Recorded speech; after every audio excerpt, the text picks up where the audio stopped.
Hey everyone, it's Peter from Full Spectrum Performance, and happy Halloween. It's Thursday. Now, tomorrow is going to be the beginning of November, which brings another quarterly water fast. So, per usual, it's going to be a 7-day fast. Today has really been a day of preparation, getting ready to eat the one meal for the day, and have really just been putting myself in the headspace of preparing for not eating for 7 days, really trying to align the body back with spirit. And that's what many of you that have experienced fasting before, you really kind of sink into more and more as the fast goes along, as the personhood, the bodily functions, the ego kind of fades away. And in terms of your bodily functions, you're still going to pee and poop. It's just not going to be as much. Probably going to pee a lot with the water. But really, this video is all about just bringing yourself to the point of getting into water fasting. If you haven't done any of these types of practices before in terms of intermittent fasting, really just doing like a juice fast, all the various types of nutritional tricks you can do for the body, I really implore you and encourage you to try this one out. So again, tomorrow it's going to be a 7-day process. I'm going to be checking in with you guys every day. I'm going to be letting you know my experiences, what's going on, because this is more of a dedication for me. I'm really, again, sinking into the spirit, really trying to go all out and commit myself to the spiritual path in a sense of this has been a longing for myself personally that I've just been feeling for a while. And everything that's been going on, it's just all the life events personally that have been happening. It's just the perfect timing. And in terms of moving forward in transforming ourselves, it's important to know that you don't need to go through a water fast to do this, but using a water fast is really going to be a nice, not only physical cleanse, but it's going to be a very good spiritual detox and cleanse itself. Because during this time, your body is going to be working away a lot of, you could say, your karmic debt, or just getting rid of a lot of that negative energy. Mind you, your stomach and your GI tract rarely get a break. And for most people, you're eating close to 24/7 in terms of how much food's sitting in your stomach while you're sleeping to when you wake up and start eating again and kind of keep that process going. So this is a great time to not only give that GI tract a rest and to let your body kind of recover and heal itself. Your body's going to be expelling all of the gunk that's been held up, sticking to the pipe, so to speak. And you're going to be getting rid of a lot of this really toxic, negative physical matter. And in that same sense, it's going to be carrying a lot of that energetic weight too. So you're getting rid of that negative energy just by expelling all that junk, the toxins that have been building up in your body. But most importantly, with the more spiritual aspect, when you go through this fast, if you think about kind of like the battery levels of our being, whether, this would be more spiritual or this would be more physical. Whoops. You could say that the physical for most people greatly outnumbers how much they're kind of more spiritually aligned or spiritually energizing themselves. You can say meditation, kind of consciousness practices, reflection, these types of things would kind of fuel your battery a little bit more. But for the most part, it's like instant gratification, judgment, paranoia, expressing the lesser natures, indulgences, et cetera, et cetera. The list goes on of all the physical things that you can do.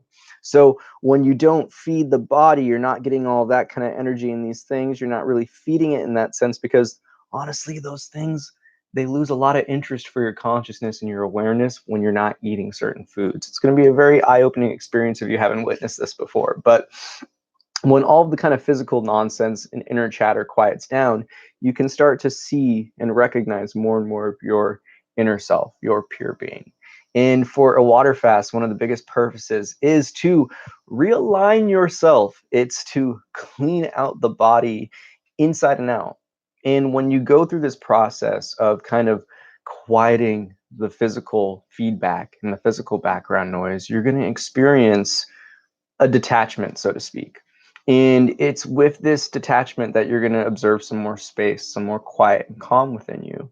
Now, regardless of what you think in terms of the physical sciences behind this, what's happening here in a spiritual sense is you're not getting so stuck and attached, and your gaze and your consciousness, your identification of self isn't getting so absorbed in the body.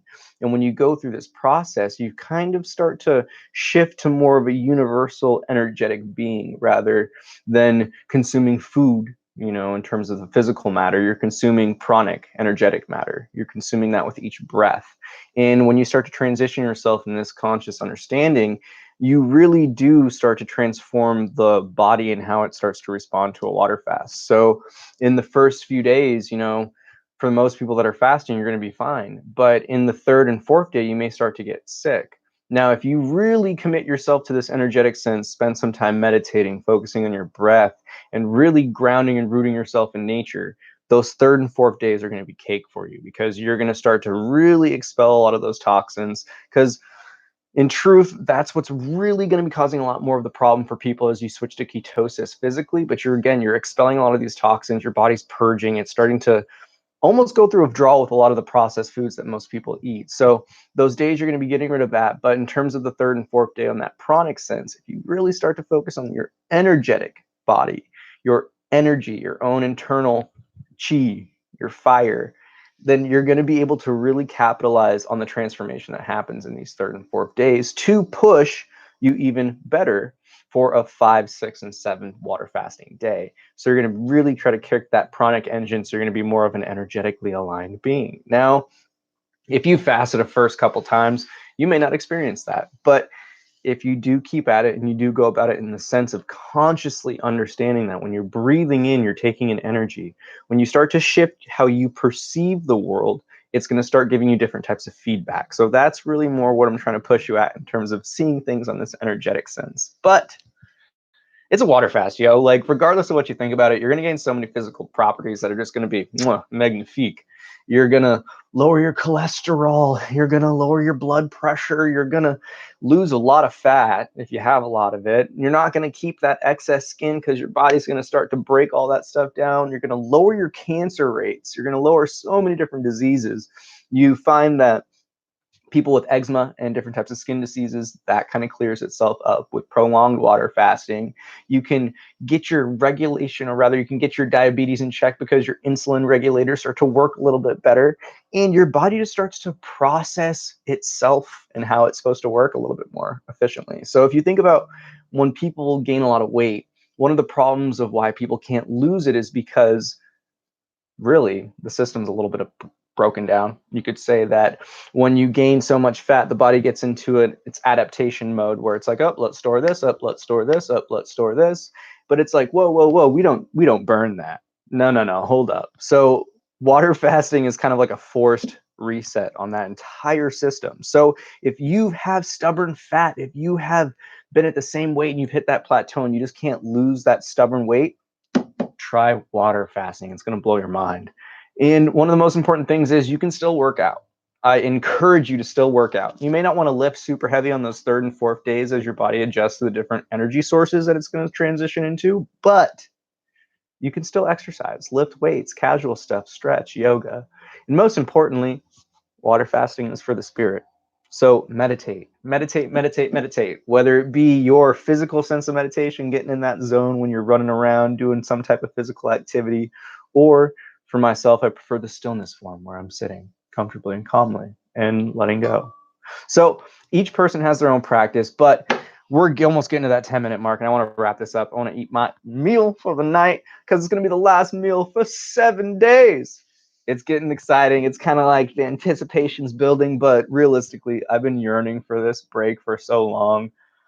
I get drawn and tired with the whole regular people life of eating all the time, and it weighs you down, and you don't realize how much it weighs you down until you water fast and realize what it's like to kind of be light and airy with your spiritual sense. So it's been Peter from Full Spectrum Performance. I look forward to seeing you on this journey. Be sure to follow the Instagram. It's in the link below in the description, because a lot of content gets posted there, more daily updates, mini stories, and stuff like that. You're going to see a lot more of me in the next coming days. I hope you join me on this water fast. It's going to be an amazing journey. Happy Halloween. Stay safe out there. And I love you. Have a good night or day. Whatever time it is, have a good one.